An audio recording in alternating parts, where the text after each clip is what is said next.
This diagram illustrates a staggering economic reality. Roughly 5% of the entire world's GDP is generated by criminal enterprises. That equates to a $4 trillion global shadow economy.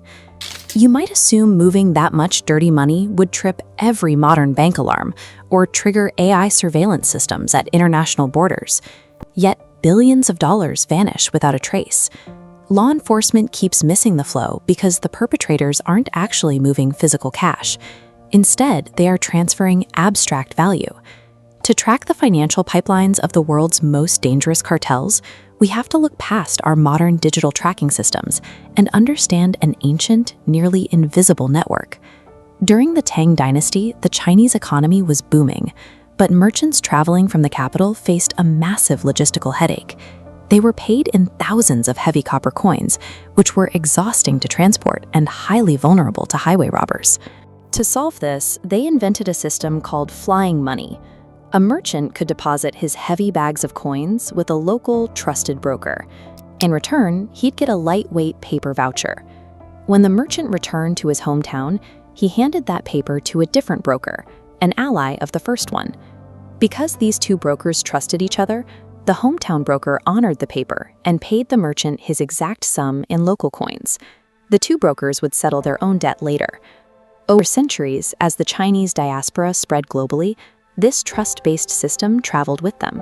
For marginalized immigrant communities excluded from formal banking, these mirror transactions served as a vital, legitimate tool for financial survival. Because this network operates entirely on internal trust and leaves almost no paper trail, organized crime syndicates eventually co-opted it to hide their own illicit profits. Let's look at this diagram to see how a modern mirror transaction actually works. We start with two completely unconnected people. On one side, a wealthy Chinese citizen wants to move $2 million out of strict state control. On the other side, a drug dealer in Chicago needs to send $2 million in street cash back to a Mexican cartel. Both individuals drop off their trapped funds to shadow brokers operating in their respective cities. These brokers belong to the same global clan or trust network. Here is the swap. The broker in China pays the cartel from his local accounts. Meanwhile, the broker in Chicago uses the drug dealer's street cash to buy a luxury U.S. property for the wealthy Chinese citizen. $2 million in value changes hands, but the actual funds never cross a single international border. Since the ledgers are balanced entirely through interpersonal trust, international customs and formal banking authorities see absolutely nothing. Eventually, Jules' off-the-books transactions leave the broker's ledgers unbalanced. One broker will end up owing the other millions. To settle up, they use something called a trade-based value transfer. This diagram shows how they hide the debt in legal commerce. A broker's front company might buy shipping containers full of a legitimate product, like refrigerators, but the seller intentionally falsifies the paper price on the international shipping invoice, allowing them to secretly move millions in illicit value across the ocean under the guise of regular trade. This manipulation of global trade reaches its most dangerous extreme in the overlapping ecosystem of wildlife poaching and drug trafficking. Mexican cartels hire local fishermen to harvest the highly endangered totoaba fish. The fish's bladder is a lucrative status symbol in China, so the cartels smuggle millions of dollars worth of the product across the Pacific. To pay the cartels back for the fish, the Chinese syndicates settle the debt by shipping back industrial chemicals.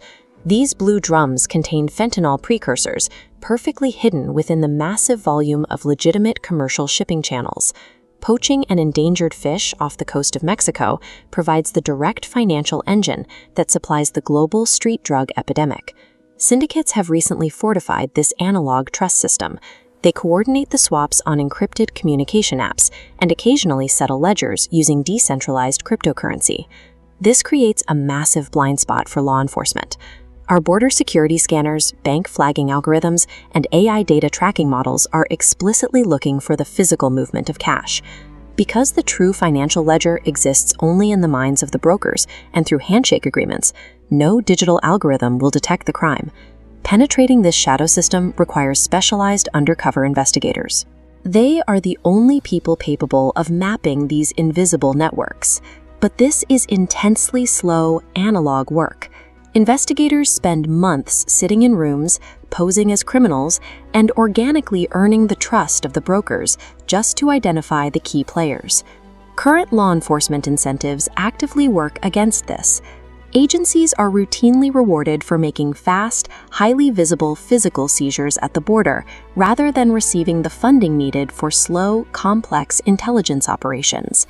If we want to dismantle the financial pipelines of global cartels, governments have to commit to the slow, dangerous art of human infiltration.